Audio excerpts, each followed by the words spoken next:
People will compete with each other on forums to move up the leaderboard of misery. I've added this new rule where I have to play underwater. I can only move the mouse with my feet, and every time I lose the game, I have to shave one of my eyebrows off. And everyone's like, "Well, I've done it even tougher than that." We're going to let Captain Steam come out of his ears. Just simmer just a little bit.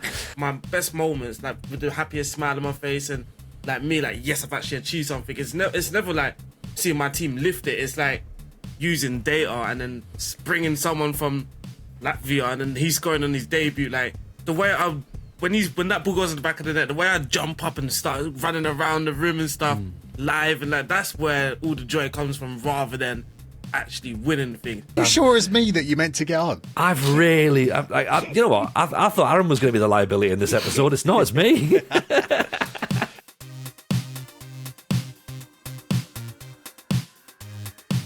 Hello, everyone, and welcome to another episode of the FM Show.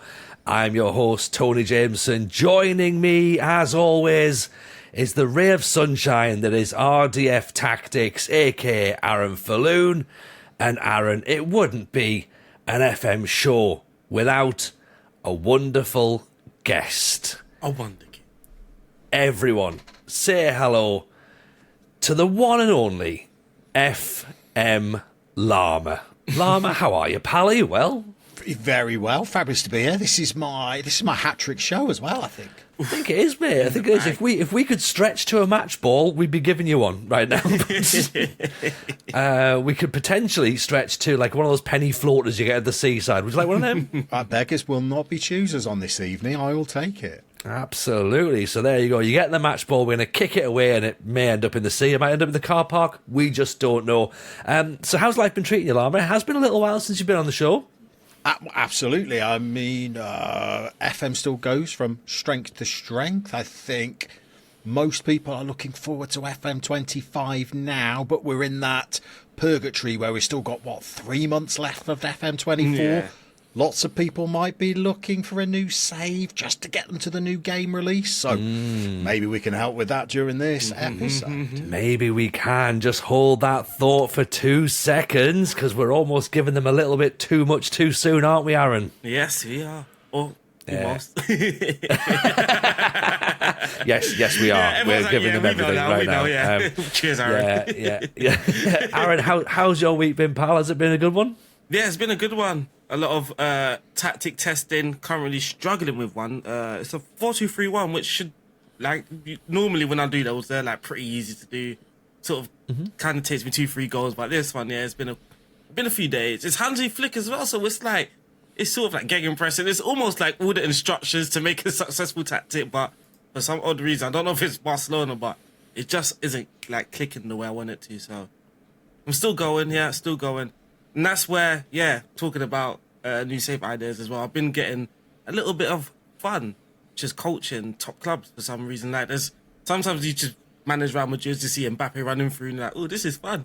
Obviously, it wouldn't last for 2-3 seasons, get pretty bored, but if you just want to have a quick season or two, big team might be the way to go. Llama, he's talking about big teams now. You and I don't manage big teams. He must be talking about Bishop Stortford or some team in the 3rd division of Latvia. Surely, big teams. Come on, what's he on about? I've got a bit of a confession, Tony. And what now? I mean, I've just started a new save on my stream, and it's my first bit of content that I've ever done where I've thrown all of the Llama principles out of the window. What? It's gone. Yeah. See, it's like a new me. See, it might be the same wavelength. Hey, Tony, I'm even using the player search screen. Oh my! Right. Okay. Hang on. Right. Hey. I need context here. Okay. So just in case there's people who don't know you, Llama, and what you do and why you're here, the name Llama, yes. we often refer to you as FM Goat personally, but FM Llama refers to the Llama style of management Yeah, I in have FM. no affinity to the woolly alpaca imitation whatsoever. No. It's to do with lower league management, a whole group of enthusiastic football manager players that love to start at the very bottom division of whatever country you select and implement a whole host of very archaic rules that are meant to make Football Manager a bit more realistic. And by that we mean less fun and really difficult. Yeah, we've tried to sap any enjoyment out of playing the game whatsoever so that it becomes more like a chore than something you might do for pleasure. It's like a second job, only even more miserable. And the wages are worse and the hours are dreadful, aren't But they? you know what? People will compete with each other on forums to move up the leaderboard of misery. I've added this new rule where I have to play underwater. I can only move the mouse with my feet, and every time I lose the game, I have to shave one of my eyebrows off. And everyone's like, "Well, I've done it even tougher than that." I only click the mouse with my How many teeth. eyebrows? I'm glad you've seen my post on the FM forums. I mean, literally on the Sports Interactive message boards, they used to have a whole area devoted to llamas, and they closed it down because it just got too catty in there. It was brutal, wasn't it? Like that was back in the day. Like for some people listening, go, "What do you mean forums?" The forum's still there, so go and check it out. But yeah, back in the day, it was hardcore, wasn't it? And like people would sort of like go, I'm starting this new save, and they'd like demand your search history on the internet to make sure you've not gone and like just had a look at like you've already been in the Wonder Kids part of the forum. You're cheating. It's like that was 6 years ago. I mean, honestly, they would search through your previous posts on the Sports Interactive, and if you posted in a forum they weren't happy with, show them the door. Yeah. If you were asking for advice, you were banned. Weren't you? Just about. But pretty much for the last 20 years, every save I've done has been in the bottom playable division of whatever country I've loaded.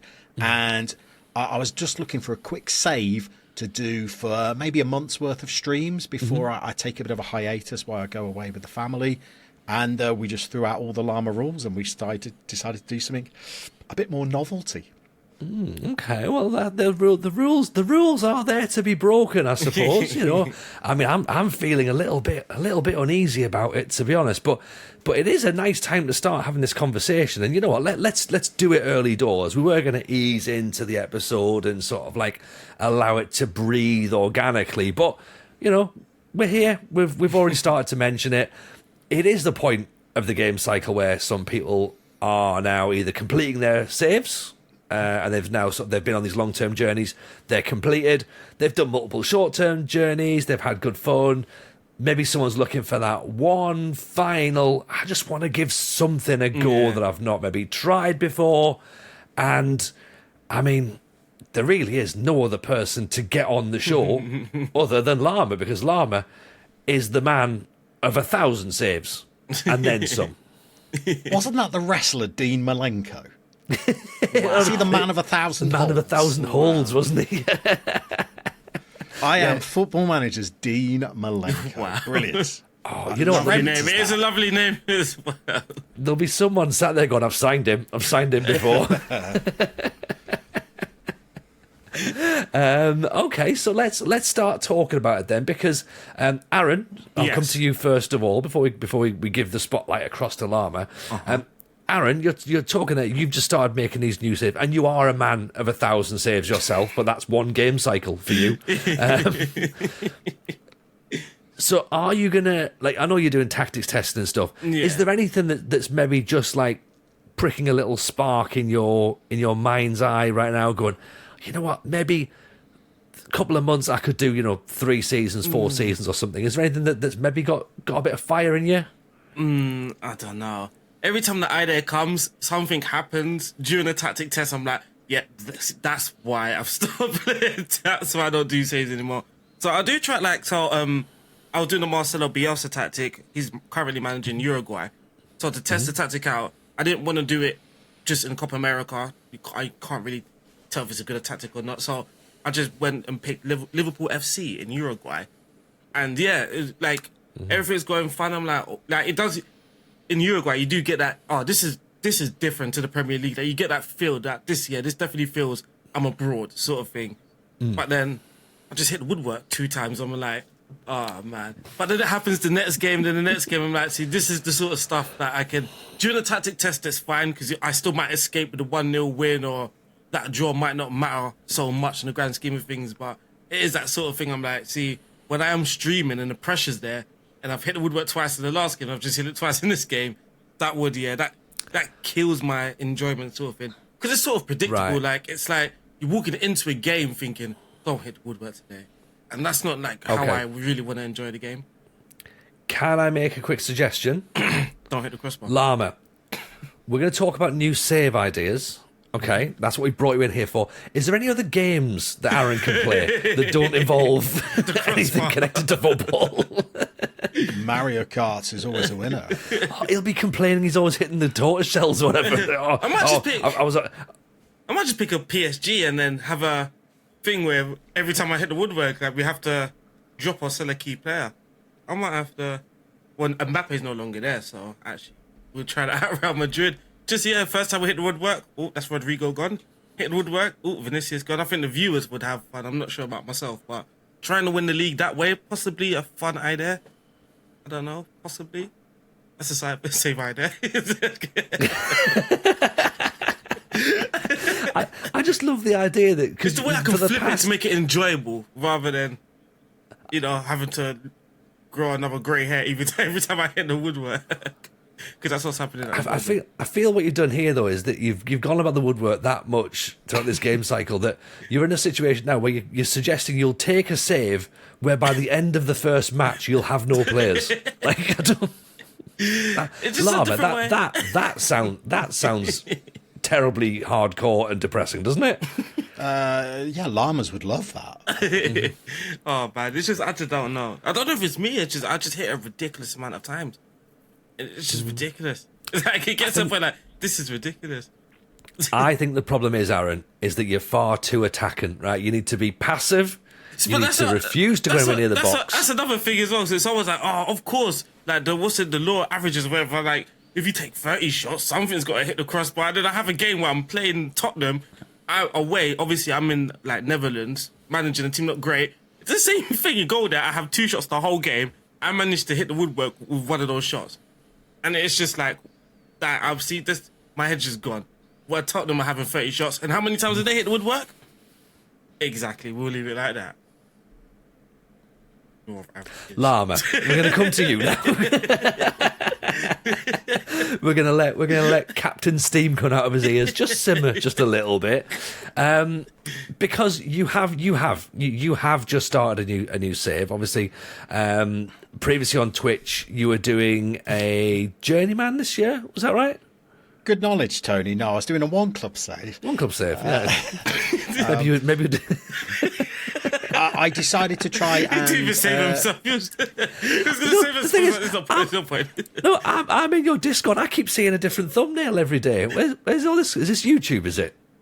No, I'm about to release my first YouTube video in 3 months, Tony. So. There you go, that'll be it. Brilliant. Good knowledge. God, you sure as me that you meant to get on? I've really... you know what? I thought Aaron was going to be the liability in this episode. It's not, it's me.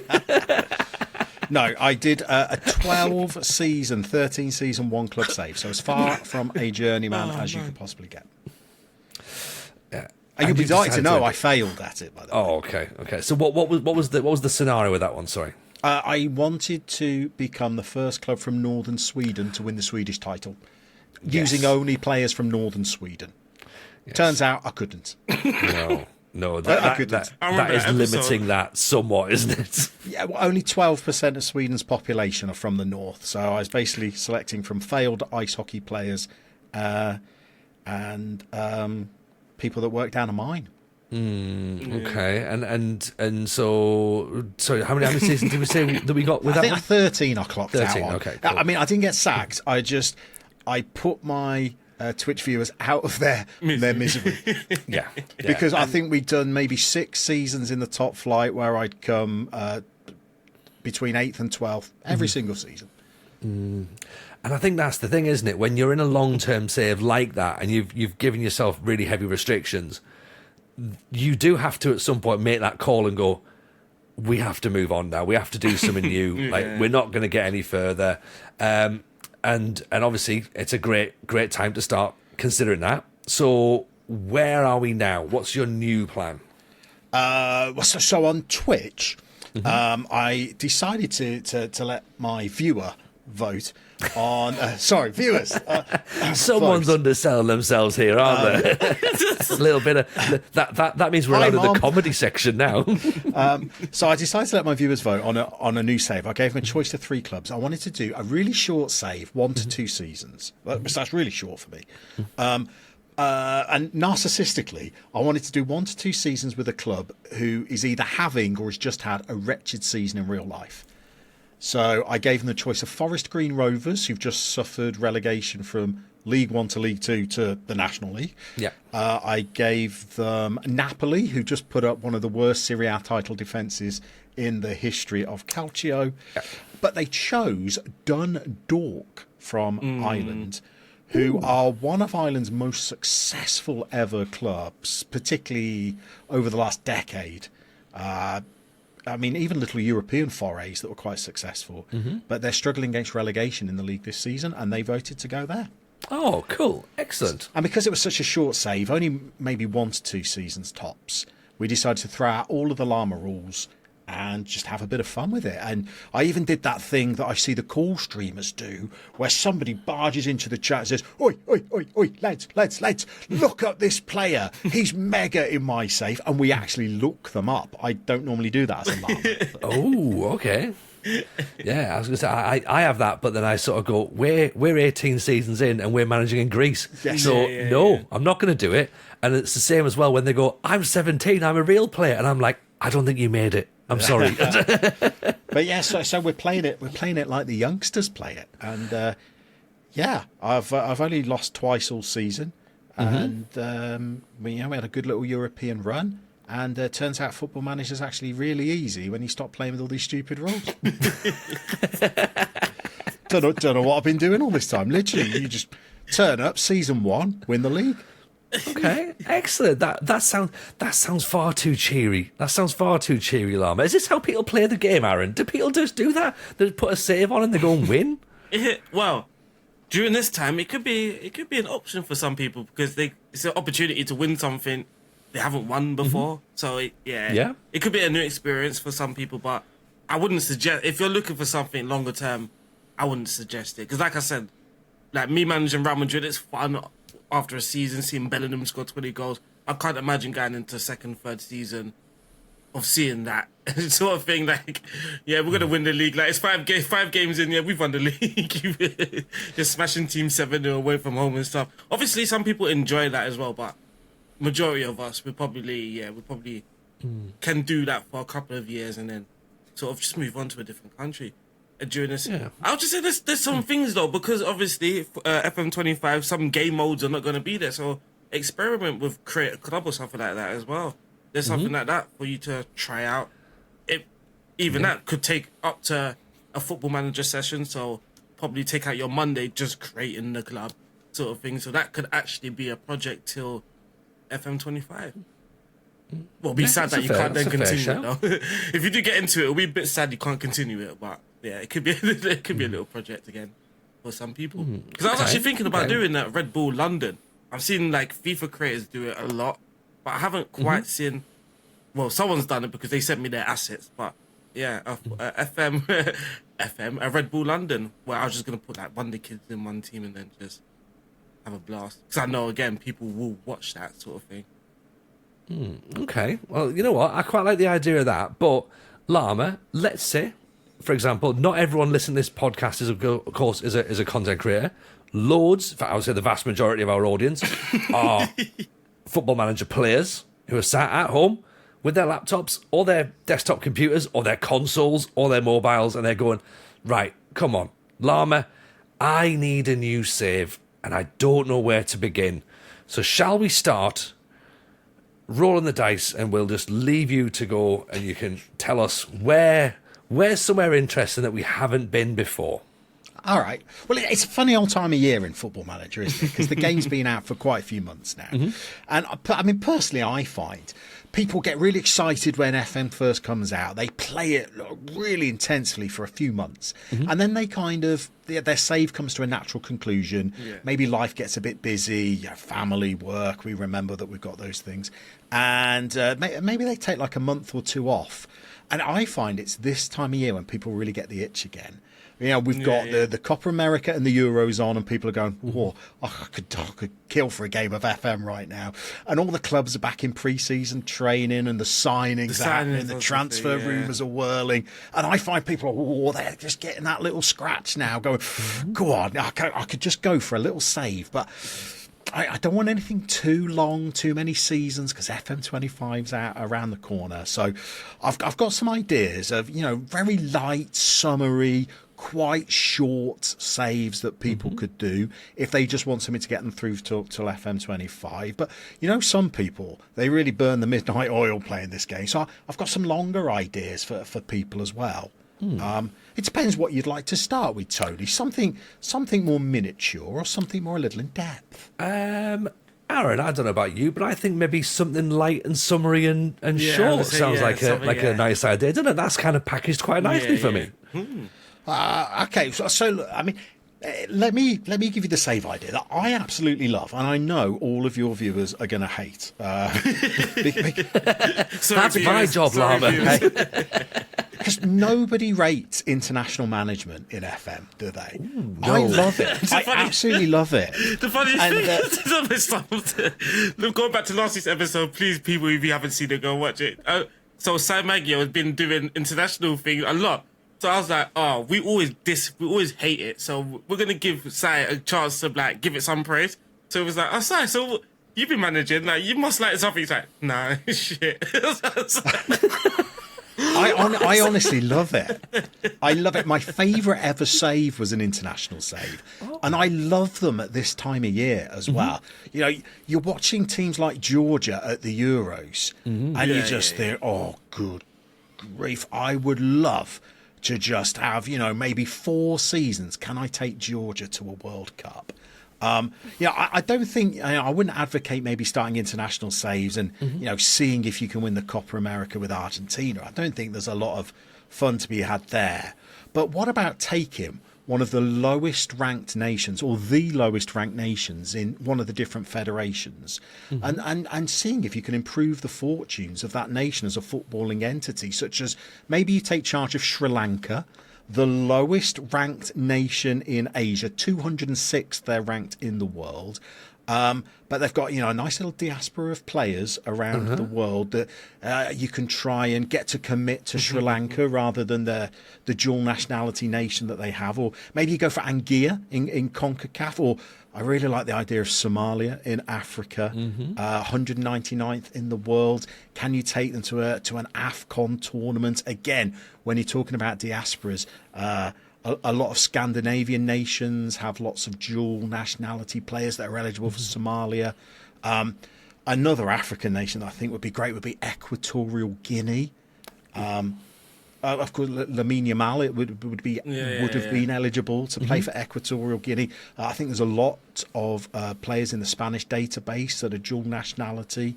I've had great international saves with Northern Ireland, with Afghanistan, and my favourite save of all time was with the Northern Mariana Islands.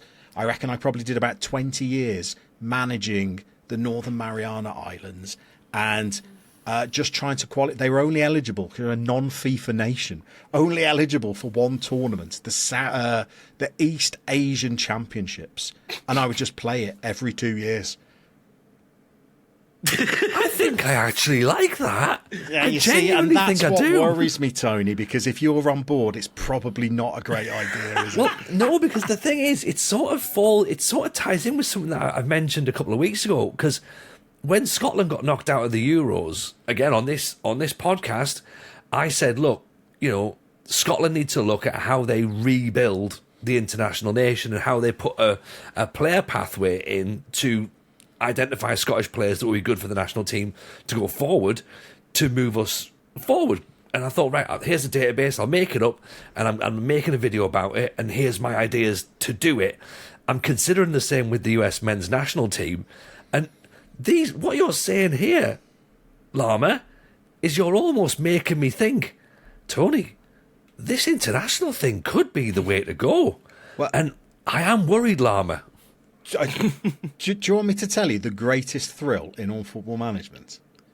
It's when you're managing a national team and it is Youth Intake Generation Day, and you go and have a look at what 15-year-olds have come through at Northern Mariana Island clubs, and you find that guy after, 16 seasons who's got acceleration of 8, and you think, this is it. Now we're going to do some damage. Yeah. He's gonna tear past people with acceleration of 8. So, Aaron, you might be able to help me fill the blanks in here while Llama confirms it for me. How would you play this then? Would you, if you're only going to manage the international team, what do you do day to day? Press continue.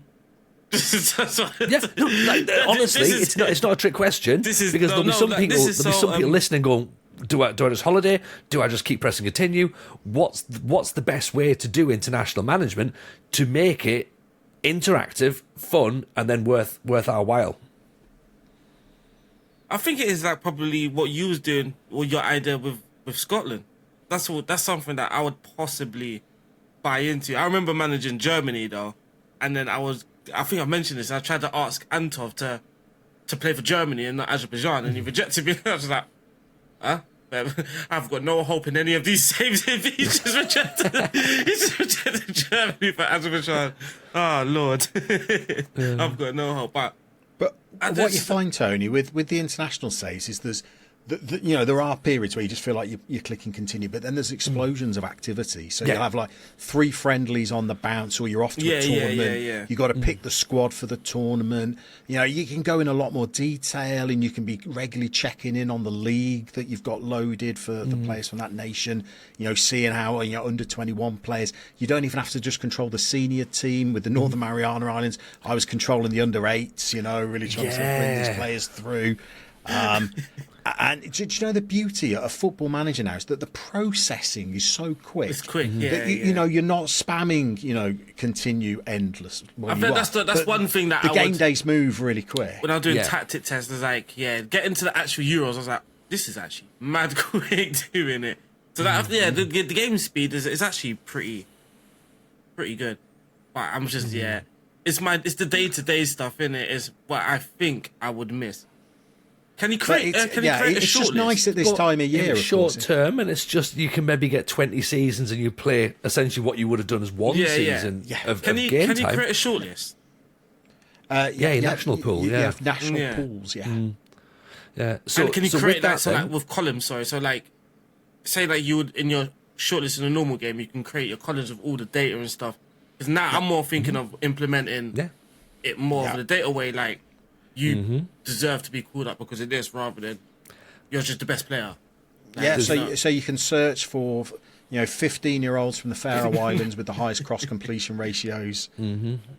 Yeah, you can make it as little fun as you need it to be, Aaron. If it sounds too fun, you can make it not fun. It's just a nice challenge that you can get through 15 seasons in the time that it might take you to do 3 or 4 at club level. I think because it's sort of money balling. You get into the new gen era pretty quick. And the best bit, you get rid of season 1, which, as I said over the last episode, is the worst season of all Football Manager saves. Season 1, dreadful. Get rid of it. Start season 2. Could you imagine that? That's a new game feature. Season 1's gone. Start for season 2. Well, so you have like original, real world, your world, and then next year. It's a great way of doing it. Okay, cool. Right, so I think I'm actually on board with that one, Llama, with the internationals. Yeah. That was a wild card. Presumably as well, I would suggest that if you are setting up international databases and you're going for international management, load in players from that nation on the options to add players from that nation or eligible for. 100%, and Yeah, if you go into whatever your version of the Steam Workshop is, if you are going for managing an international team for a nation that doesn't have a league in Football Manager, with the Northern Mariana Islands, I actually found a database that modelled their league, so that'd be pretty good as well. Like maybe if you want to do Andorra, you load up Spain obviously, but you might be able to find a database that has the Andorran league in. Excellent. See, that's the joy of this game, isn't it? There is a modding community that do all the extra legwork for us. Heroes, yeah. Brilliant. Right. Okay. I think I'm sold on the international idea. I didn't think I would. Damn you, Llama. Damn you. I'm more thinking that right, can okay. indirectly money boost, so like call people up, and who obviously aren't playing in a big team or whatever. But would it affect if you call them up? Would it affect their reputation as much as to then bigger clubs will start looking at signing them? Yeah, I mean, literally, one of my greatest days, God, this is so sad to admit, one of my greatest days of Football Manager was when, finally, I think I was probably in about season 17, 18, one of my boys from the Northern Mariana Islands got a move to MLS. And I'd had him in the under 17s, the under 19s, the under 21s. Then he'd had about 50 international caps, and he moved to MLS. Beautiful. Like a proud father. He was there 6 months, and then they released him. So it could be one way to actually build a nation then. Yeah. So you can. I mean, it's difficult to build a nation because you're not kind of going up the coefficients with clubs and things. You've got no control of that. But literally, I was really. God, I'm getting a bit weepy now. I almost took Northern Mariana Islands under 23s to the Olympics. But it took me a lot of tournaments to build these players up. Okay. Oh, that's lit the fire. That has lit the fire. Misty-eyed there for the Northern Mariana Islands. I do. I'm with you, Llama. I'm about to shed a tear as well. The pride's building. I can feel it. Right. So tell you what then. Right. That is something that I think is we probably weren't expecting, which is good because none of these saves should be things we're expecting. Let's hit us with another one. What else have you got? Well, okay. Can I carry on being controversial? Yeah, of course you can. That's what this podcast's all about. MLS. People hate it more than international saves. I love it. Yes. I absolutely love it. I mean, I've been to United States a lot, where Mrs. Llama used to live over there, and I used to go and watch MLS football. I'm actually going to go and watch the Red Bulls in a couple of weeks, so I'm really excited about that. I love MLS. I love the franchise model. I love the drafting. I love how insane the rules are because I don't read them. And I find that MLS is a great leveler. Some people get a real heads up because they read the rules of the leagues that they're in. You can read those MLS rules as many times as you like, my friend. You won't understand them. I just find it creates a real level playing field. What I really like with MLS says, and I don't think people will correct me, there's an example of it this time. But when a new franchise is introduced into MLS, you can take charge of them the year before they actually join the league. And you can just have a year of pottering around, signing players and creating a roster. I don't think there's an example of that in FM24. I don't believe. But, I mean, my pick, because I love a narcissist save. You know those ones where you take over a club that's just had a real wretched history, and you're the person that kind of puts them on the map. So my club, if I was to do an MLS save, would be the New England Revolution. So based up in just outside Boston, Foxborough, I think. So I think they kind of like they play for the whole of New England, but they are sort of Massachusetts based. And they were one of the founder clubs of MLS, so a lot of history. They've been in 5 MLS Cup finals. Tony, you'll like this. Lost the lot of them. Get in. How about just like a little 4-season whirlwind save? Can you take the Revs to that first MLS Cup final victory? I mean, that's got to be a lot of fun. Can you? And like a lot of MLS clubs have. A kind of like a certain DNA of nationalities that they might bring in, so you could pitch up at the Revs and decide, I'm going to perhaps try and sign 4 Portuguese players, and really give them a kind of like a possession-based style. Or maybe you could go, do you know what, we're going to try and bring in Scandinavians and we're going to run really hard and press and harry and work. And I just love that. Or are you going to go for some South American flair? Or four lads from Scotland. Anyway, sorry, Tony. I'm going to have to call the podcast there now because I'm going to go and load up an MLS save and then play a bit of Northern Mariana Islands afterwards. Oh, mate, you know what? I'm glad you've said MLS because it is a league that I think is underutilized, particularly with us, in Europe. It's underutilized. Like, I've tried it. I haven't got a clue of the rules. And I'll tell you how little I understand of it. The first signing I made in MLS was Alan Hutton. So that's how little I understand. Hey, statement signing, Tony. Start big. Or whenever you're trying to make a difference to a club, you start at right back. Yeah, exactly. And I used my international designated player slots. That's it. And the rest of the league feared you. Oh, yeah. They were Who was the club, by the way, if you don't mind me asking? Philadelphia Union. Yes, see, love it. They didn't see it coming. They never saw it coming. And the beautiful thing about MLS now is that, it's expanded so much over the last couple of decades. Yeah. So there's real variety and choices. And this is a bit shallow, but there's some fabulous kits and colours out there. And, there's some real nice familiar names out there.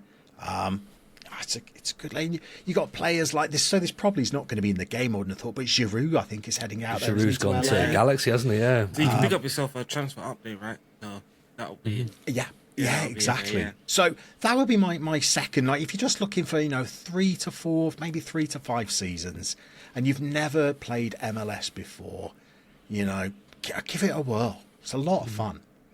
Aaron, has MLS been on your radar before? Nah, I tried it because I'm sort of that thing as well. Like, I don't. Sometimes I look at the rules, but even like the most basic ones in Denmark, like I'm looking at it, I'm the sort of person that I struggle to take it in when I'm reading. I need to go into it, and then that's how it comes along. Yeah, I need to make that mistake first. So I'm like, don't do that again. But the MLS, that was just like, I didn't get it at all. I remember the first day, so I picked, who was it, LA Galaxy. But because I think I was using the transfer update as well, which might have actually confused the game a little bit. I just remember, I couldn't register. From the get-go, I couldn't register some players. I'm like, but... I love it. It's nonsense. That's not my... I don't get this. You go in to register your squad and it says, you need 3 Adidas Generation players who have all got white shoelaces, but... I've only kicked the ball with their left foot on 12 occasions. It's like, brilliant, I'll register those boys. I started going to my results and trying to add them. It was a bit of a... But I do think it was because I was using... It wasn't like the vanilla game. I was using some sort of update or whatever it was that was... Because I think that at that time, Messi went to LA Galaxy. He went to USA, but it wasn't official. Like, it wasn't in the official update of Football Manager, so I downloaded one, And it was one, it was there where I couldn't register players. I'm like, what's going on here? I'm going to have to sell people on the first day. And I didn't get it, I think it sounds like someone's refusing to take personal responsibility here, Llama. Do you? It was literally, I signed up for the game. And I remember, because I'd done the podcast as well in my shirt and I was wearing the glasses and everything. Like, I was... You did, you did. I was Papa Hollywood, Like, I went into it really wanting to do it, but it was just like, I didn't get it. Plus, Messi wasn't good. So... I couldn't get him to work on advance forward. It was the classic. Aaron, how's your save going? It's brilliant. Next week, Aaron, how's your save going? Sacked it off, start a new one. He gave it big licks, and then like the next week, Aaron, how are you at this arm at Anderlecht? I'm like, what? I had the outfit and everything, man. I had the summary hat, the shirt, the glasses, everything. I had the outfit, man. Man. I might have to bring that pistol in the back. We've got to bring it back. Man. If you can get dressed up, you got to get dressed up. I'll probably try it now because I don't have to use the update to use Messi there. But I'll try it, man. I'll try it. Okay. MLS. We need to get an expert on to talk MLS as well at some point. So let's organise that. I'm going to put a little note down to do that. Good luck with that. Get Don Garber on, the MLS commissioner. He's probably the only person that can explain what's going on. Oh, he doesn't know either. Like, there's no one's got an idea. No one's got an idea. And then you get to the draft bit as well, and then you go, yay, all the fun begins again. Yeah, the draft bit is a lot of fun. Yeah. I mean, I'm a real sucker for signing players. So to try and get players on the cheap, because there's not a lot of money for some of these MLS clubs, I am throwing my draft picks at clubs. So I'm really excited for the draft that comes. And then I realise I've only got like the 19th pick in round 63 left. That's all I've got. Yeah, there's that 17-year-old left back that you didn't need. Yeah, that's it. He's just got one name, just Mike. Yeah, just said Barry. Oh, I love it. I love a bit of MLS. Okay, again, that's hit. That's hit. We're So knocking... I'm 2 from 2 then. 2 from 2, right? Can you make it the hat trick, Llama? Well, look, so I know there are people out there that will still be starting games at this time of year that could still actually get through 10 seasons, before FM25 is out. We should also, not forget that there's lots of people that don't buy the new game as soon as it's released. They like it to be test driven by others for a little bit. So there's some people might be looking for a save to get them through till January. So what about a summer-themed journeyman career? Where it's not so much about taking over a particular club and falling in love with that team, but it's about the career, it's about the trophies, it's about the progression. But we try and focus on a journeyman through summer leagues. So we could do the classic one in Europe, where we focus on the Nordic, Scandinavian nations, Sweden, Finland, Norway, Iceland, Latvia. Don't think Denmark have a summer season, but maybe you set yourself the challenge of, can I win every top flight league title and major domestic cup, in those 5 nations before I move on to FN25. So you're probably going to be starting out in probably Finland or Latvia, I'd have thought, no badges, no experience. And then you're looking, can I progress to Bodø Glimt and FC Copenhagen and the major sides that might even give you a crack at a European trophy before you retire? But I mean, that's just the European version, Tony. You could do this classic South American one as well, where not so many people manage outside of Europe, but all those South American leagues that run through the summer. You maybe you start off in the Brazilian 3rd division, but then you're going to try and work your way up to Chile, Colombia, Peru, Uruguay.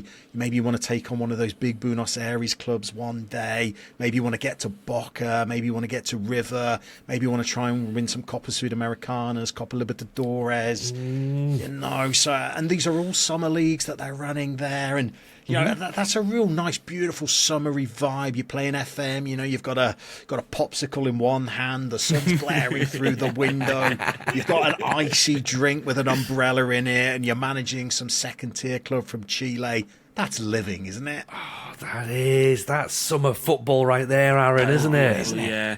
I just loaded up my Liverpool FC in Uruguay, because I was just trying to remember the rules again and the league, because it does have the opening stage and then the closing stage, which I do love as well. So Uruguay's second division, Aaron, look at that. That's the one. That's the one. Are you in the first division or the second division with Liverpool? I'm in the first, yeah. Oh, right. So sorry to interrupt, but I did Uruguay a couple of years ago when I did my sort of Indonesia build a nation that I then sacked off and went to South America and ruined my love for the game. Right. Went to Uruguay. In the second division in Uruguay, Llama, you'll know this, there's only a handful of teams. There's about 12 or 14 teams, I think. Okay, but the splits into stages, and if you're in the top half of the of the league and you win that league, you only play 20 games. That's the league done. If you're not, you play the rest of the league, right? So if you win the league on 20 matches, and you've got a 3-month summer to wait until the start of the next year. Everyone else is still playing. I was doing this on stream going, what am I meant to do for 3 months with nothing? That is I then got to the top division and realised I could get relegated on average points over the course of 3 years. That blew my mind. This is why I'd advise making it a journeyman, you see. Yeah. Sorry, Aaron, I just had to get it off my... I was just looking at because I remember going through it and I was like, this feels like it's a lot of games, but it still went pretty quickly. So you have the opening stage. So there's only 16 teams in the top division. You play the opening stage. Then it stops for this sort of group. And if you're in a Copa Libertadores, then you get If you're in the Fernando Torres group. yeah.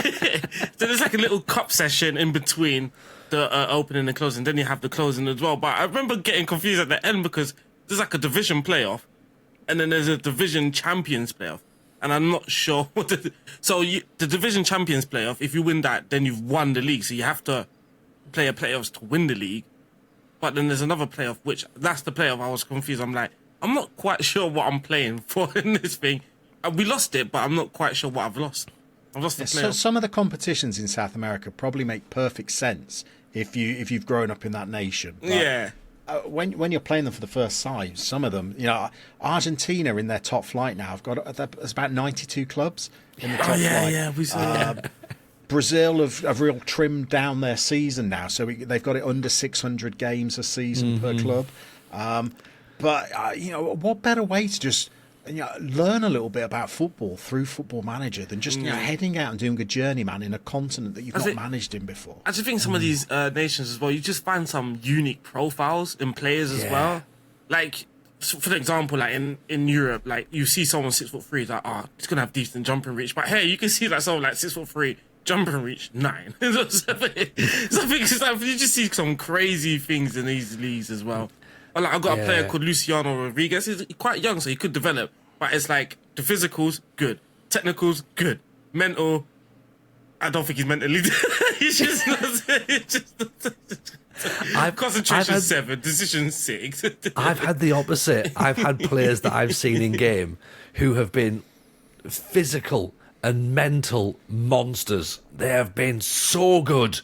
And then you look at their technicals and you go, have you ever seen a football before? Because it looks very much like you just walked in from the gym as a powerlifter and just went, what's this, football? I could probably do that. It's like my striker, right? He can finish and all these things, but he's just got no composure, no anticipation, no teamwork. But you get those special profiles. Like that Rodriguez guy, his mentals is that it's non-existent, but flair is up there. So his free kick, his long shots, and all of that is very high. So you do get to see like some special goals.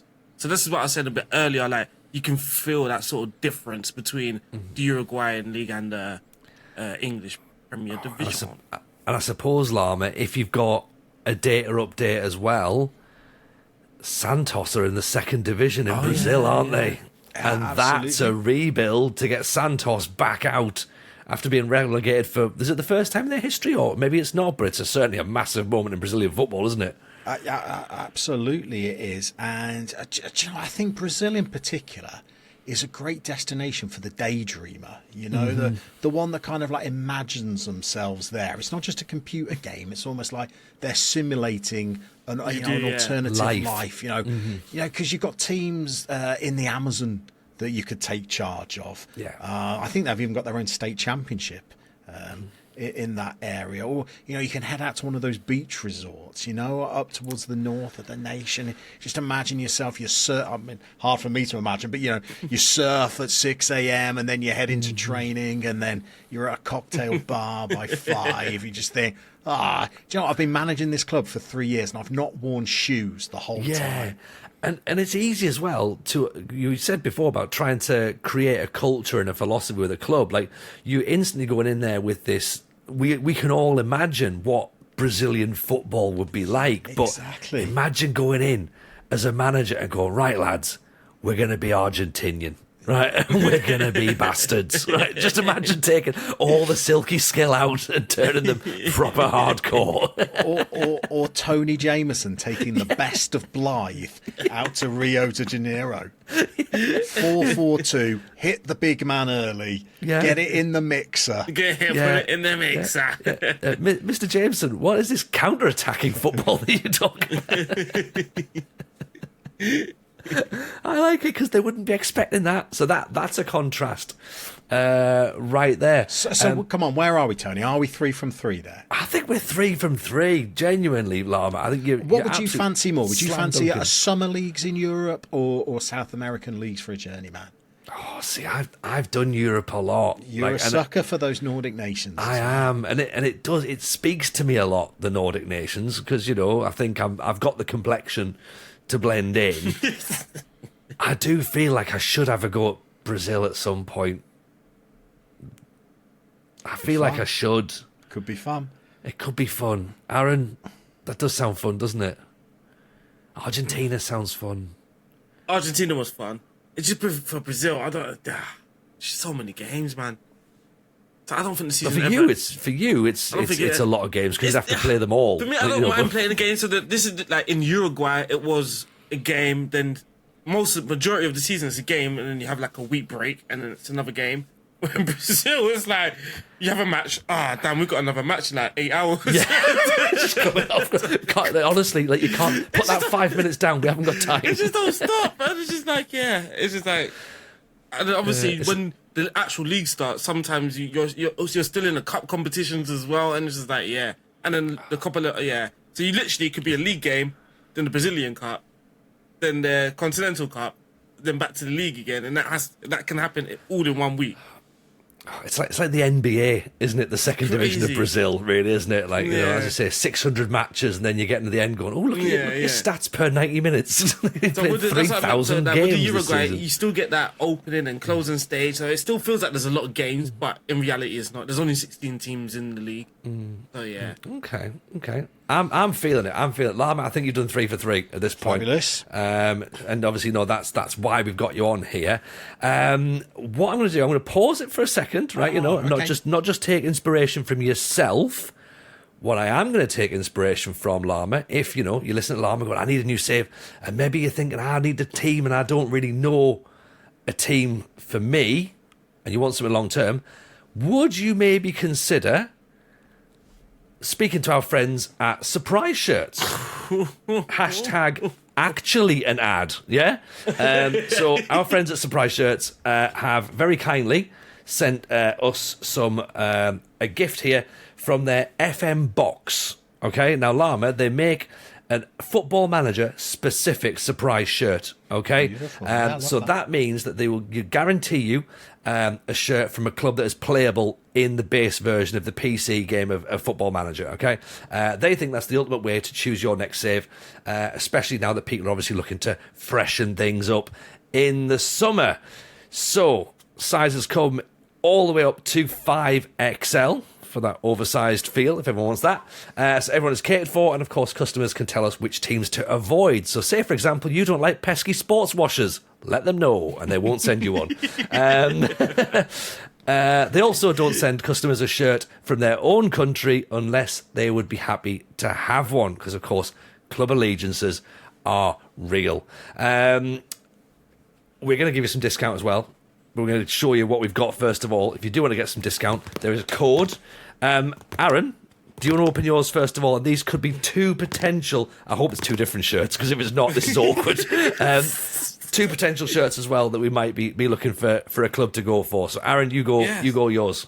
Oh, my son's been waiting for this moment all day.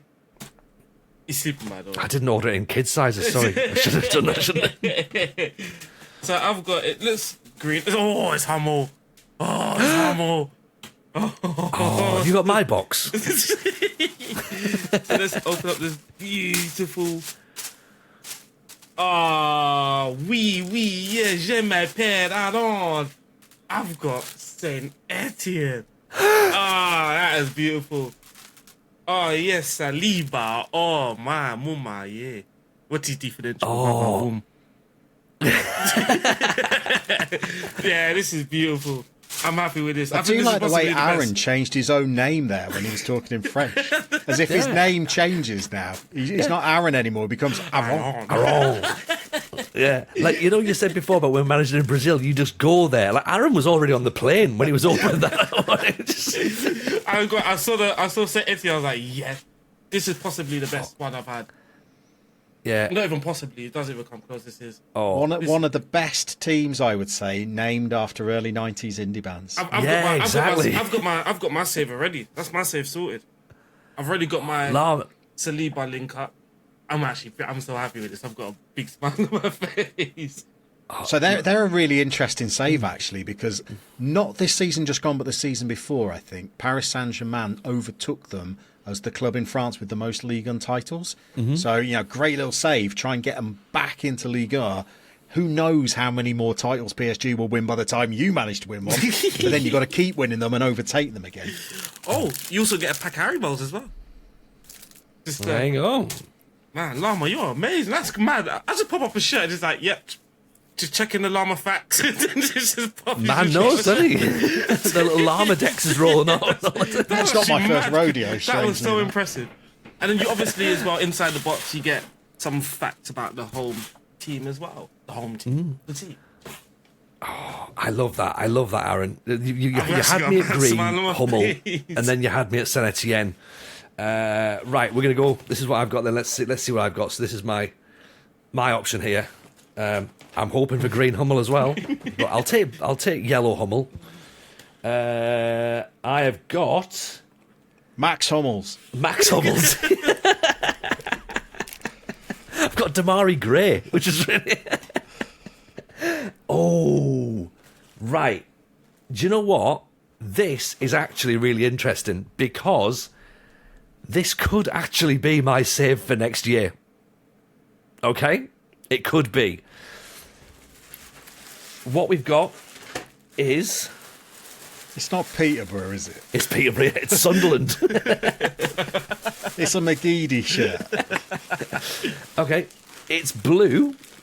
That doesn't necessarily mean too much. But it is Metalak Gorneji Milanovac.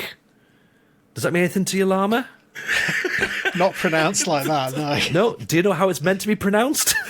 Well, I'd have to see it written down. This is... Right? From This is Serbia. a team from Serbia. Yeah. Right? And we were talking on my stream about Build a Nation next year. Serbia is a nation we've talked about. Ooh. Okay? So potentially we can get this with the big spotty back, by the way.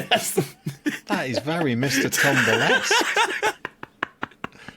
I love this. This is amazing. class. So about this, apparently the club play at the Stadion Metalak. The capacity is 4,400, so quite a small club. The club comes from its sponsors, one of the largest employers in the region. So there you go, proper community vibe. I feel here. This shirt in particular was worn in the 23-24 season, where the club finished 11th in a 16-team league. This team are rubbish. Llama, I love them.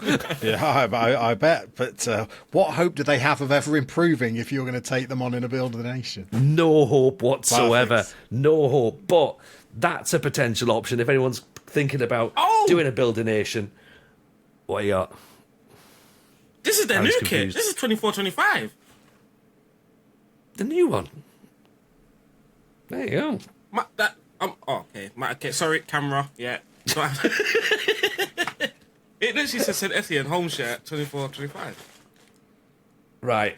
Awesome. Okay, right. I love this, first of all, though. I love this. As I say, if you want got a new to get a shirt. shirt, if you want a surprise shirt for potentially a brand new save, then feel free to visit the link, which we'll have in the description below, and use the code FMShow10, and that'll get you 10% off the FM box. Shall I Yes. open mine now?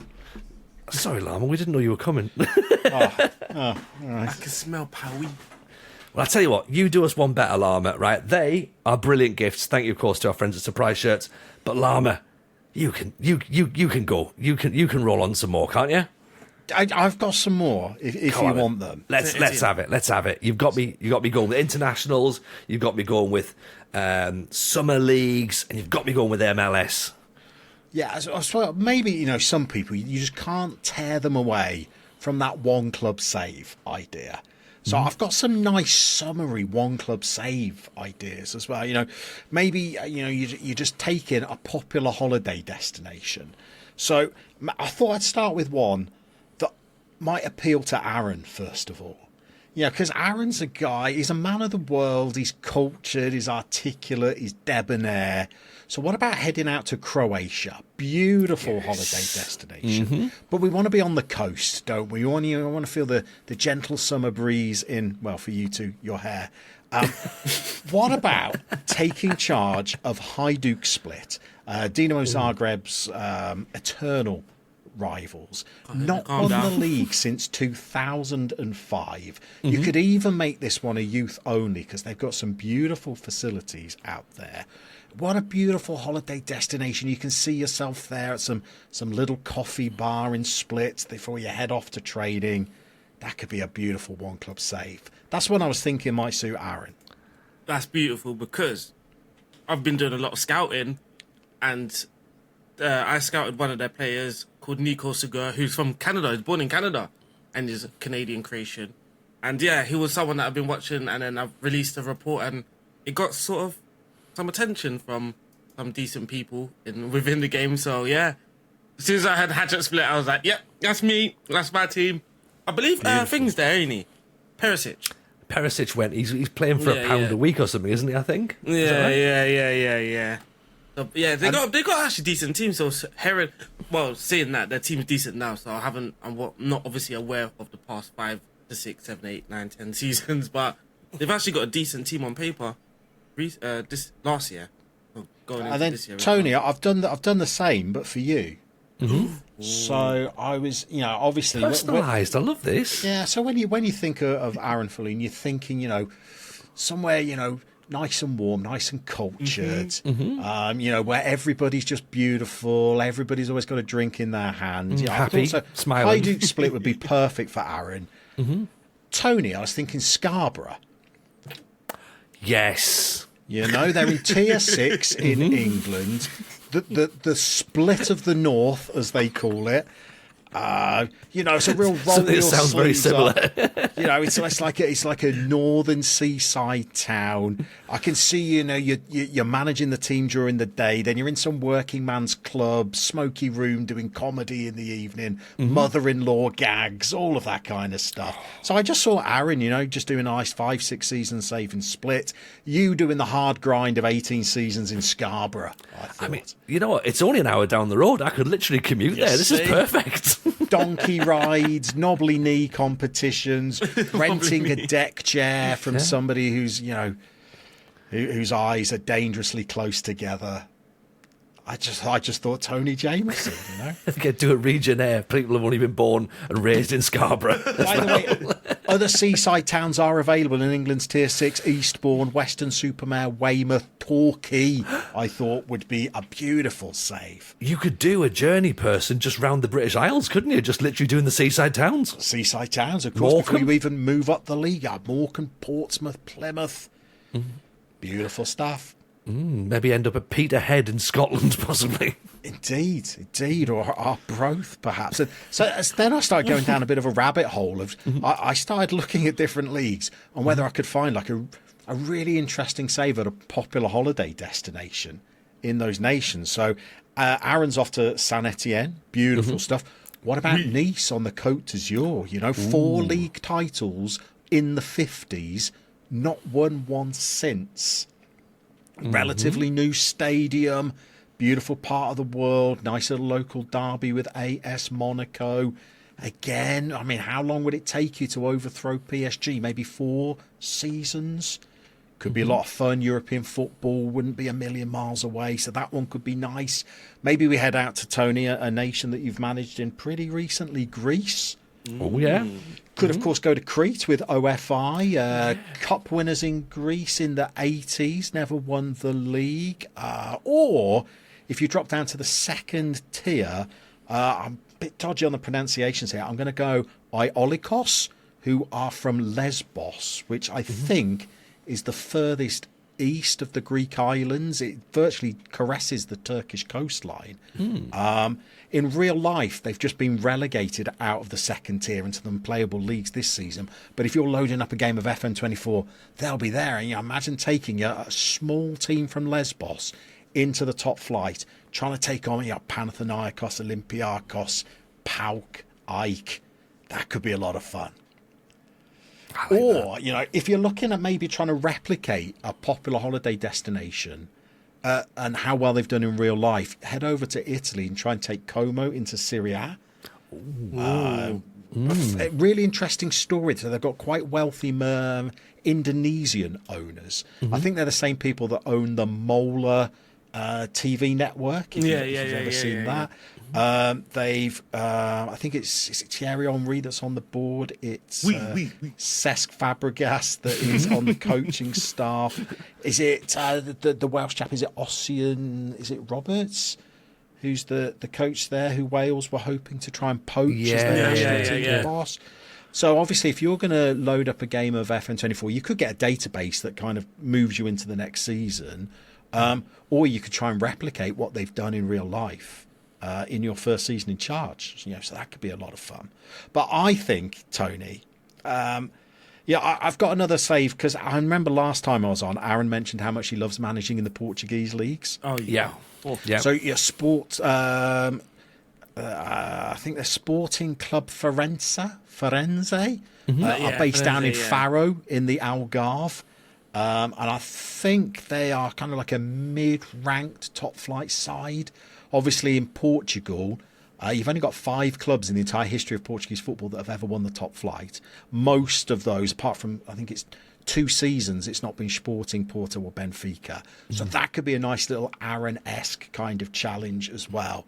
And again, I can see him down there on the south coast of Portugal, just mingling with the locals, high-fiving everybody as he goes. And wearing then I've got sliders. Of course he's wearing sliders. 100% sliders. What are you? And then I've got another save, my final suggestion, that again I think is just the ultimate Tony Jameson save. Benidorm FC. Exactly that. The kind of the Brits abroad, the sunburnt neck, the Union Jack swim shorts. So 4th tier in Spain for you, Tony. Marbella FC. Oh. Sign me up. Oh. Jameson does Marbs. Now, in real life, they've been promoted to the 3rd tier this season, so they're an ambitious, upwardly mobile club. But in Football Manager, if you're playing the base game, you'll find them in the 4th tier. So a real bottom to top kind of story. Yeah. And they have former Real Madrid youth player, Scottish eligible Jack Harper that plays for them as well. As a Scot yourself, I don't know whether you're familiar with that player, but there was a lot of fuss when he came through at Real Madrid that he might go on and represent Scotland. I think he got a multi-million-pound move to Getafe. Now he's with Marbella in the 4th tier. Wow. But I can just imagine Jameson not living in Marbella itself, far too classy, but in some kind of grubby little town nearby and commuting in to manage the team. It's got Jameson written all over it. It has, and especially if I fill it full of ageing English players as well who don't really want to be there. That's it. Wow. You don't win anything with kids. We're not winning anything with kids. We're winning it with old, bitter players. But if you're interested in a save in Spain, starting out in the bottom division, load up. Have a look at Marbella. They look quite interesting. I think they've got it's Chinese owner that they've got. So I think there might be a bit of investment there. I'm into that. I'm into that. These are all brilliant, Llama. Like genuinely, I'm loving Greece, but I am half tempted to sack Greece off and go and join these. Well, I'm glad you like them, Tony, because let's be honest, I'm bringing nothing else to the table. I can't do tactics. I wouldn't know a wonder kid if they bit me. Literally, all I've got is save ideas.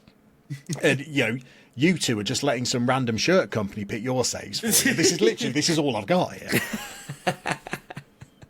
Well, I mean,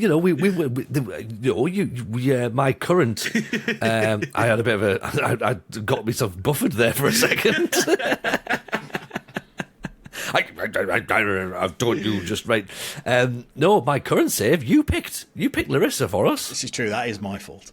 Okay, so there you go. So we've done well off the back of it. So, right, have we got any more in the bag, or are we getting towards the? So sorry, Tony. Was that not enough? No, it's not. I'll rock up here with 30 save ideas for you, and he's like, well, You got him Well, up? no. I don't want to just, like literally have all of the save ideas that you've ever come up with. Because, there's loads of things we could talk about. We could talk about... Well, all right, I've got one more. Go on then. I've got one more. Because I think, and I'm guilty of this myself, I think it would be rude to get to the end of FM24 and not have had a little save in Japan, personally. Back in the game for the first time in probably 2 decades, I think. It goes all the way down to the 3rd tier as well, which I think is beautiful. It's got loads of depth in there. It's a really even league. You've got winners of the Asian Champions League that I think start in the 2nd tier, if you're interested. Personally, I'd like to start off in the 3rd tier, maybe get a club from one of the smaller islands, take them to the top, try and win the Asian Champions League again. That would be my final little suggestion. Check out the J-League. J-League's a good shout in, Aaron. There's something special there. It's interesting saying it would be rude not to. Because, it was obviously one of those leagues that was new for FM24. And it's something I haven't tried out. I should try it out, but I don't know. Just the sound of it doesn't feel like it's going to get me. But then again, you would never know until I try. Oh, see, the thing is, though, the J-League absolutely feels like it was going to get me, because I was one of those ones sat there going, for the last 10 years or whatever, 15, 20 years, going, imagine if we get the J-League. Imagine how good that would be getting the J-League in there. And then I started this Build a Nation, and I've not really gone and touched another save. So the J-League sat there nicely for me. But what this leads on to, Llama, is a question that I think I'm going to start asking people now who come on the podcast, particularly this time of year. Is there anything that you haven't done on FM24 that you feel as though you'd want to do, or is there anything that you feel like you've missed out on? Like, I know some people are maybe playing their saves. For example, I'm playing my save at the minute. We've won 1 league title, 1 cup, nothing in Europe, and we've won 1 second division. And if I get to the end of FM24 having only won that, I'll still be happy enough. I've not been sacked. I'm happy enough with that.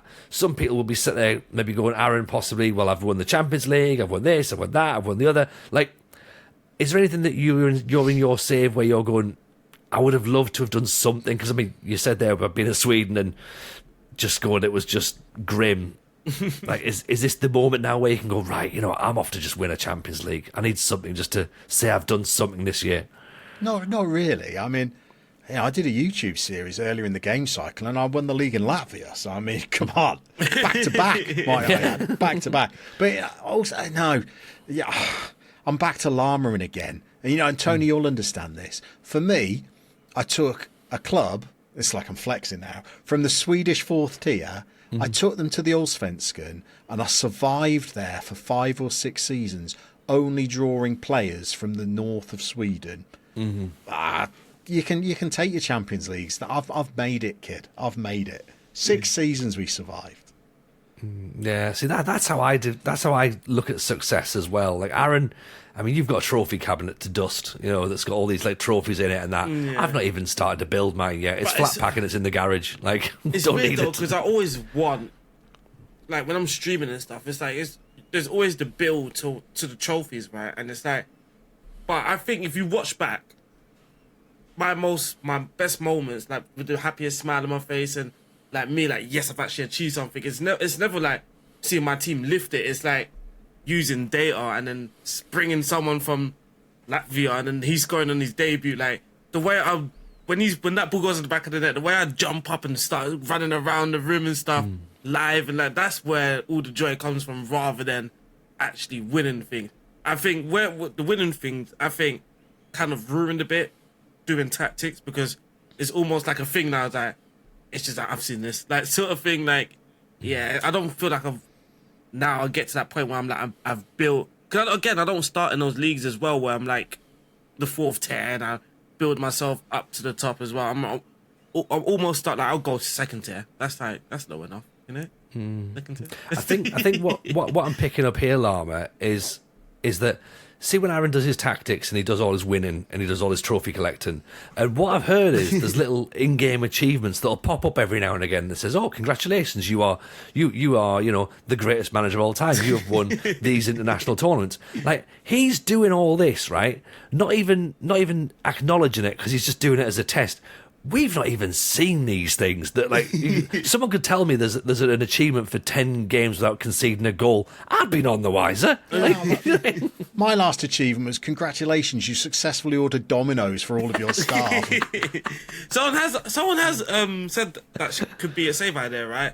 Going to your achievements and then trying to tick them off. Yeah. Yeah. That's I think insane. Dupe did that a couple. Was it last year or the year before? Oh He yeah, did it the might be him that achievement mentioned hunter, it. Yeah, and it was yeah. like Those things in there about like win PvP matches and stuff. That was all like in it. There was a load of stuff to do. Which I mean, some of it's not going to be in next year, obviously now. Which of course has come out with the blog post from a couple of weeks back. I mean, just looking forward to FM25 Llama. Again, we're still in speculation season. Is there anything that you're hoping for, wanting, or maybe going, oh, you know what? I'm not really sure. Like maybe there's something you're going, you know what? No, I don't want that in the game. Or like, oh yeah, you know what? I desperately need this. Well, so it's really difficult, isn't it? Because only limited information has been released. They've kind of talked, I think, and hinted around streamlining the game a little bit. And personally, and I know some people disagree, I'm a big fan of that. I think there's been a real push over recent iterations of the game to make it as realistic to real world management as possible, even though some of those realms of realism are really difficult to make entertaining in a video game. So I know, football managers in real life, they do press conferences. It's not really something I feel works very effectively in Football Manager. Or, I know managers have interactions with their players, but, I click on welcome a player to a new club and there's 4 different options and they all sound exactly the same to me. And none of them ever seem to go wrong. I mean, even team meetings now, your assistant tells you what to go into the room and say, and it always works. So if they're going to strip back some of those bits of the game that perhaps they implemented with the best intentions but haven't really added to the playability, I'd be in favour of that. Yeah, I think that's a fair comment, to be honest. That is a fair comment. I think obviously they're saying they're going to rebuild the game from the bottom up. So I suppose, Aaron, at that point, it's learning from mistakes, like Llama's saying, where there's stuff in there that maybe isn't utilised or maybe isn't designed the way that they thought it was. So now's the chance to maybe have a look at stuff and go, do we really need this? Does it work? Can we do it better? That, yeah. I'm looking forward to seeing what they've added to the game, if they've added anything to the game. I think that's what... Because it's a bold statement, or a bold move, to tell us what you've removed from the game. And then... Because like us, I don't think we need added features. Personally, in FM24, we've said this as the years gone on. What would you add? What would you add? And every time our thing is, I think I would just make these things in the game smoother, make them work better rather than add things on top. Of course, the introduction to the women's game, that's obviously needed, but other things that I'm not sure we actually need things added into the game. It's more so just making sure everything else is smooth. I think player interactions, though, is massive. I think in a single player game, I think that's an area that they've missed. I think that's fair to say. It's sort of a miss. It's not really interactive at all for us anyway. But I think as a single player game, that should be more interactive or more engaging, I should say. But I guess it's difficult for them because they can't ask you questions that wouldn't be asked in the real world as well. So they're gonna ask questions that have been asked in real life, and those real life questions aren't exciting. So it's gonna be difficult for them to implement a more engaging way. But I don't know, just that by that screenshot though, the way I saw the messages, just that alone makes it feel more modern, more up to date. Something that maybe I won't use it the whole year, but maybe the first few months of playing FM, I'll be more looking forward to those player interactions if it's sort of in the same way. Maybe I wouldn't be texting my players, but yeah.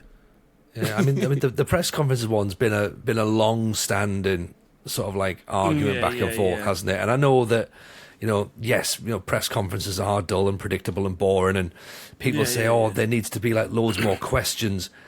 But I would say, Llama, that a press conference is only really, quote unquote, interesting, not by the question. it's the manager's responses, isn't it? That's the bit that gets cut and highlighted. Have you seen what the manager said about such and such question? They've gone off on this rant. Now, in order to do that, essentially, what you're asking for is free typing. And, I mean, is that going to make press conferences actually enjoyable? The fact that you can just write to someone and just a whole bunch of expletives and go, yep, there you go, that's my press conference done. Or do you just want to just click the buttons that work? It's not going to make any difference either. That's what I was kind of hinting of, So, I mean, press conference is a huge part of being a manager. And, yeah, they're probably not the most glamorous part of being a manager. But Gareth Southgate gets paid £5 million a year to sit and answer those questions. I've paid £40. I don't want to sit and answer them, So I understand it makes the game a bit more realistic. But it sucks a little bit of the playability and the one more game away from me. I guess I don't know. Like, answering those questions, I can't get my personality across because it's just those answers are shaped the way Football Manager. Obviously, they've put the answers there for you, and you're just clicking buttons. If there's a way that I can get my personality across, so like you say, like interviews aren't interesting, but it does depend on who's being interviewed. Like a Jose Mourinho interview can be quite interesting, but because of his response and the way he is. In Football Manager, you've only really got the storm out button, which left to your imagination, that could be quite interesting at times. But again, even when you storm out, they don't make it a thing where, like it's the special one at Jose Mourinho, where it's a thing like he stormed out and then they're not going to let you live that down sort of thing. If that was like that sort of thing, and that can build your personality, like he's a bit fiery sort of thing, and those are so they can design sort of answers for you, if that makes sense. Maybe that might shape or remove some of the team talks. Yeah. So if you have a reputation for being very fiery, you can't then get all cuddly in the kind of the half-time team talk. Exactly. That's what. Yeah. So that's what. So then it becomes a feature of the game that you kind of look forward to the next question because you want to shape your personality. But the way things stand, you know that if you pick the second option from the left and just spam it, you'll pretty much get away with the press conference. And I wonder then, really, with that, is that do SI have something like a barrier to overcome where they have to try and decide, are they making a simulation of football or are they making a game? And I guess... And what did Football Manager always used to be in the olden days? Yeah. It used to be a rip-roaringly good game, didn't it?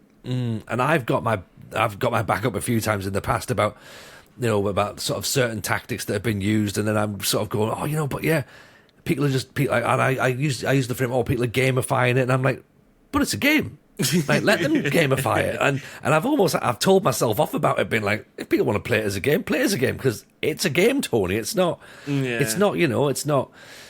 traffic simulator or something going, I think you find these traffic lights aren't working in exactly the order I would expect them to work on, so let's look at this.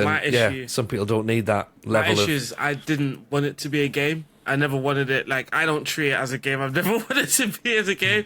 So I remember, like, it always like used to be a niche thing. So when growing up, obviously all the kids would be playing like FIFA and stuff, and that's a game. Like, in my hand, that's a game.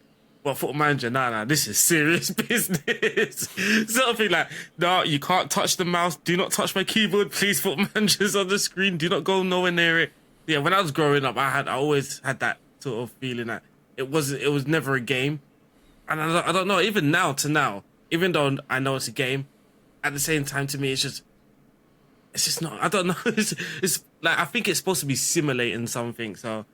Yeah. The way I would describe it is that the Football Manager had always been the kind of game where you just glance at the clock on your computer and you think, blimey, I thought it was 2 hours earlier than it is. You think, but I'm still going to do another hour anyway. The game has become more detailed and more sophisticated and more reminiscent of perhaps real-life football management, but I feel like it's taken a step back from that immersion or that immersive experience. I find it very easy to just save it up and turn it off now.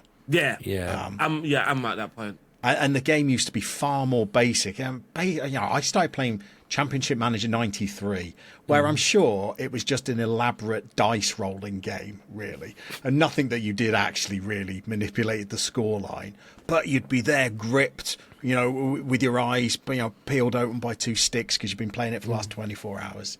And, anything that moves it back towards being really an immersive experience where you're in the flow and you don't notice time going by, because lots of us use it as an escapism, or a way of imagining, a different life.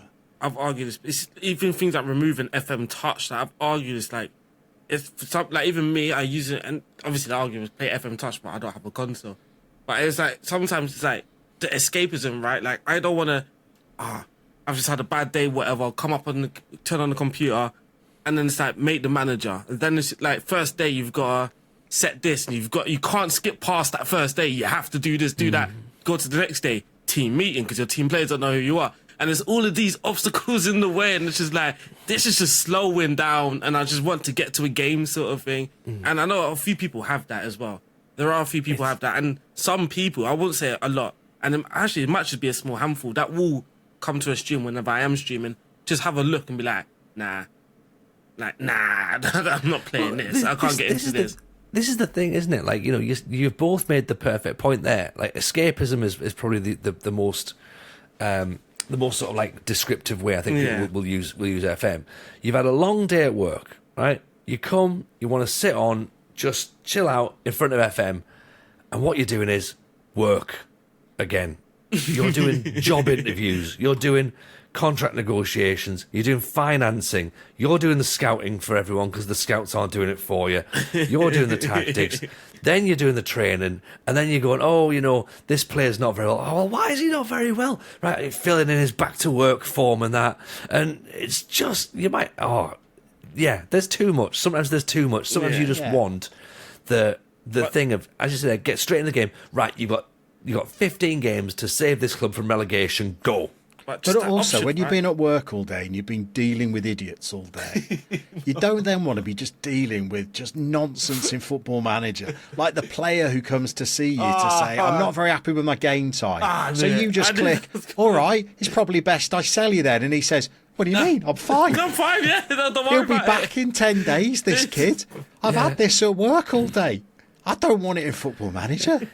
Or the What's worst, that doing in the game? The worst bit as well is simulating unemployment. That's the worst bit. Just going for job interviews and going, I didn't get it. I thought I was a shoo-in for that and I didn't get it. So it sounds like I'm trashing the game now and I'm not. But, these things are such peripheral, minor parts of the game. So make them better or take them out, I think. Yeah. But it's always that thing, isn't it? Having that option. This is why, my argument, I always had this argument about FM Touch, FM Touch, yeah. That was always a good option for people that just wanted that streamlined version of the full game and just play games. And I mean, it's not streamlined to the point where there's no training or anything. Those parts are in the game, but it was still engaging enough for you to set it. It was quick enough to set it. The training, it was just press attacking or press defending. In Football Manager now, you've got all these little square box. And you actually have to sit there, unless you've watched an RDF video about training. Where would you find that video, Aaron? If you were at YouTube, RDF Tactics, but you would have to go look at every single training schedule, see what it does, how it affects, and then you're just clicking buttons to see if this is too intense, and that's okay. This is good, and that can take literally, like you say, you look at the clock again, and whoa, 2 hours have gone, sort of thing. Whereas FM Touch, you just, I want my team, everyone should do attacking. And that's it. Just sets it.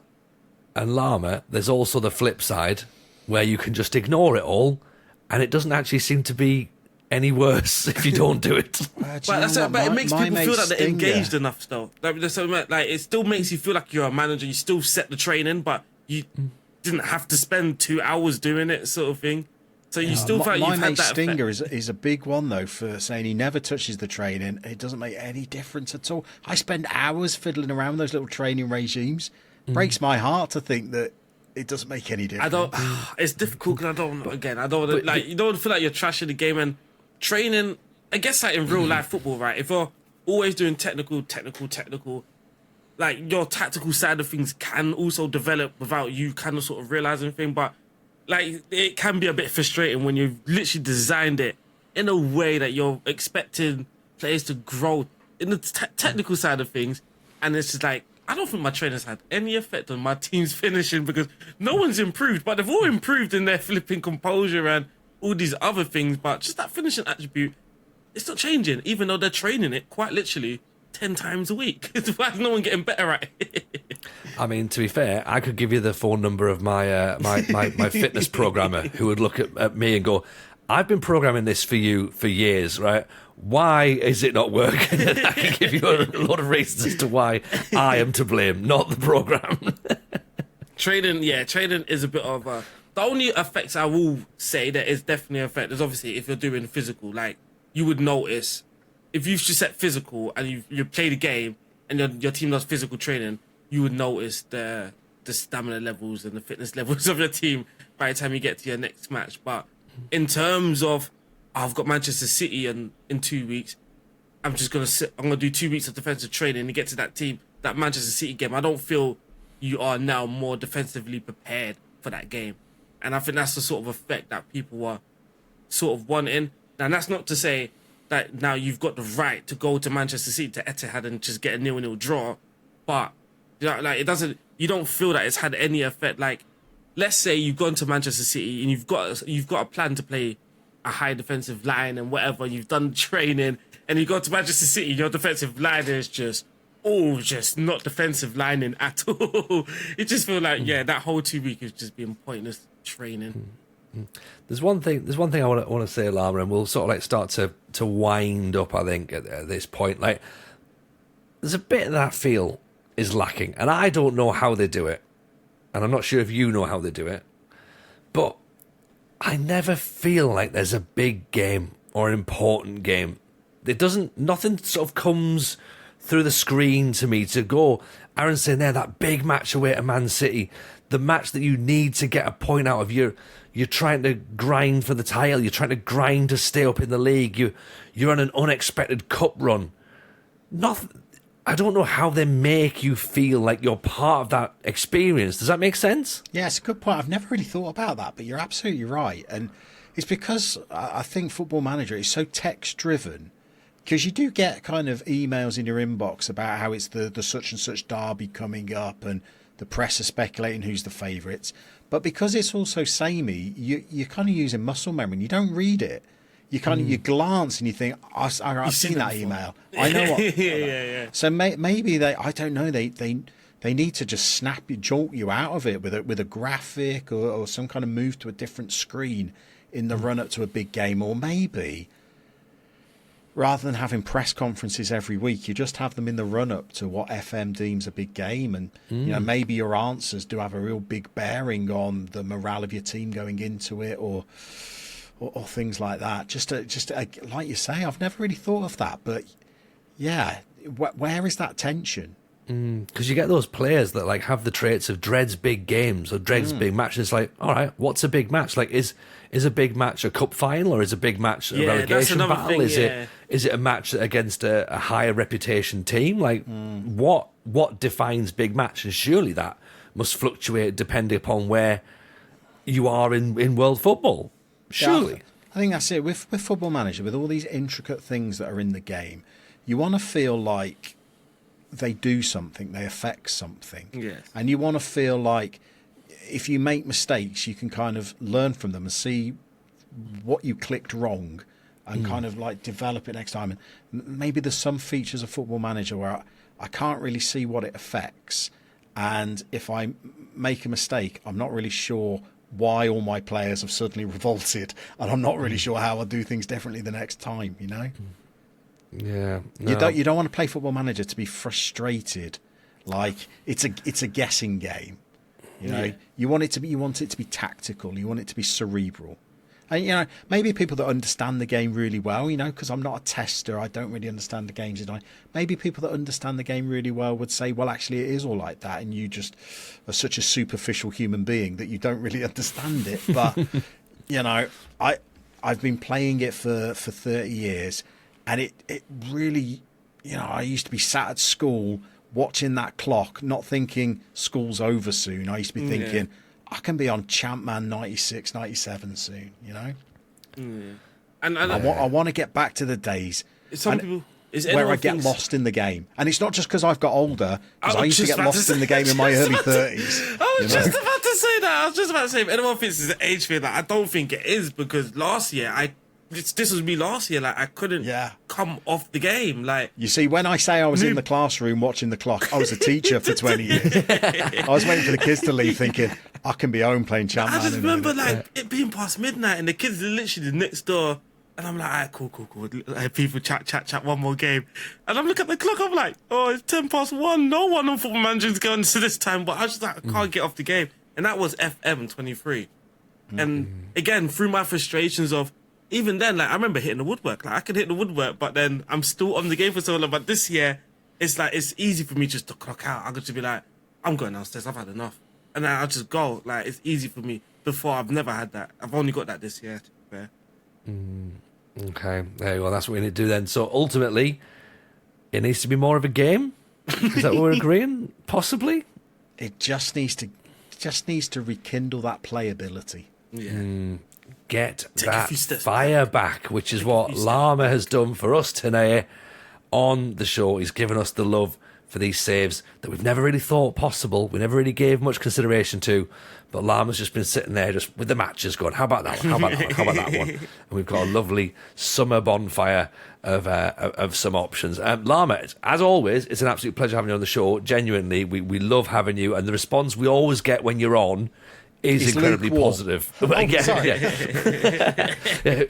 Lukewarm is on next week's show. We're going to get him on. Honestly, like you're a fan favourite, so it's great to have you in.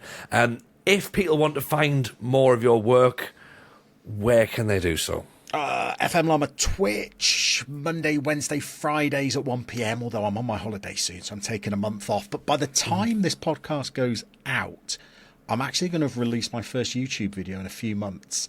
And the reason why I've taken a bit of a hiatus is because I've made a Football Manager movie. It's an hour-long Football Manager story, extravaganza. It involves a goal-scoring keeper, chimps, a murder trial. I'm not sure. I'm not sure another Football Manager video has ever been made that's quite like this. It could be amazing, or it could be my last FM video. By the time this goes out, it will probably be released. So go check it out, see what you think. That sounds like the greatest thing I've ever heard. That's mental, innit? It might not be. We'll see what the reaction is. Mate, what we need to do, right, we'll pop the link in that. So when it's released, we'll pop the link in the description there. So go and check Llama out. Give him some love. Drop the follows on there. And, of course, go and check out the show as well. Aaron, one final plug for ourselves, but not too much. We don't want to take away from what Llama's done there. Yeah. Where can we find us, and where can you find all the extra stuff that we do? You can find me in Saint Etienne. Right. Have a great weekend, everyone. Aaron's left. But you can also check out our Patreon content at patreon.com/the FM. Whoa, almost missed it this time. The FM Show Pod. You can check out our YouTube channel as well if you are listening through audio, and if you're forced to watch, you can also listen to us on audio. If you're forced to watch, what? Oh yeah. If you're being held against your will, then please make sure you like and subscribe, because you're going to be here for a while. Do that first.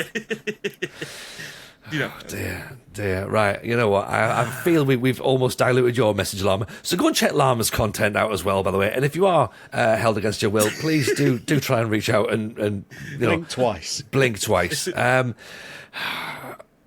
We're terribly professional around here, aren't we? As always, appreciate you all for being part of the show, listening, watching, following us along. Do take care of yourselves. Let us know if you take part in any of those new save ideas. See if you catch Aaron down in Saint Etienne. Everyone, take care of yourselves. Stay safe. And we'll see you all on the next one. All the best. Bye now. Want to learn even more about Football Manager? Subscribe to the Patreon. Just visit patreon.com/thefmshowpod. Don't forget to rate and review, and follow along on the socials at the FM Show Pod.